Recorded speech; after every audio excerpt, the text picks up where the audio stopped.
I don't think anyone's been as famous as Charlie Chaplin. He transcended all boundaries. On April 16, 1889, Charles Spencer Chaplin was born to music hall entertainers in London, England. After his parents separated, his mother was committed to an asylum, forcing Chaplin and his brother to fend for themselves. Chaplin entered the stage at about the age of 13, thanks to his brother Sidney, who was several years older and had already gone to the stage.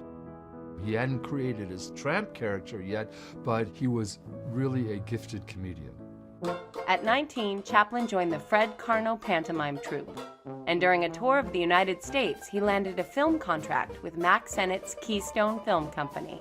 Sennett saw Chaplin on stage when he first appeared in New York back in 1910, and 3 years later, when Chaplin was back in the United States, Sennett sent him a telegram saying that he wanted him to come join the movies for the then incredible sum of $150 a week. After appearing in at least 36 movies for Keystone, Chaplin moved to the S&A Company in 1915 and rose to fame with films such as A Night Out, The Champion, and The Tramp. It was really at S&A and the films he made there that he became a megastar. And more importantly, Chaplin took total control of making the films. He didn't just act in them. He wrote them, he directed them, he produced them. At 26 years old, Chaplin signed a contract with the Mutual Company for $670,000 a year, making him one of the highest paid people in the world. As an actor, he's without peer. I mean, he's really the consummate performer. His performances are, of course, honed by hours and hours of rehearsal. In a bid to gain more control over his work, Chaplin and 3 major stars formed United Artists in 1919. 2 years later, he released The Kid, which became the second highest grossing film of the year.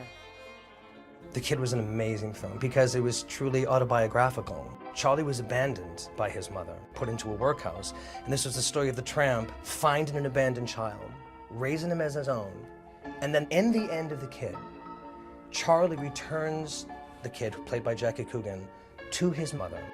And I always thought that was, in a way, Charlie trying to fix his own childhood.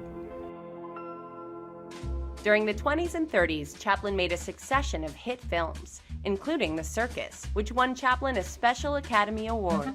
The Gold Rush, The Circus, City Lights, and Modern Times is probably the peak of Chaplin's career. He had slowed his output just so he was producing films at the pace that he wanted, and it was a very solid time for him. In 1940, The Great Dictator saw the final appearance of the Tramp. Although nominated for 5 Academy Awards, the film's left-wing politics raised a red flag with the U.S. government, and by 1952, Chaplin's U.S. visa was revoked. The Great Dictator was released in 1940 at a time when we had not declared war yet, and so for many isolationist and conservative politicians in this country, they considered Chaplin a warmonger because he was advocating the United States getting involved in World War II. Chaplin returned to the U.S. to receive an honorary Oscar in 1972. In 1975, he was knighted by Queen Elizabeth, and 2 years later, on December 25th, Sir Charles Chaplin died in his sleep. Charlie Chaplin's so relevant today because he still inspires people, and those moments that he created are so iconic. The Globe Dance and The Great Dictator, the Bread Roll Dance and The Gold Rush.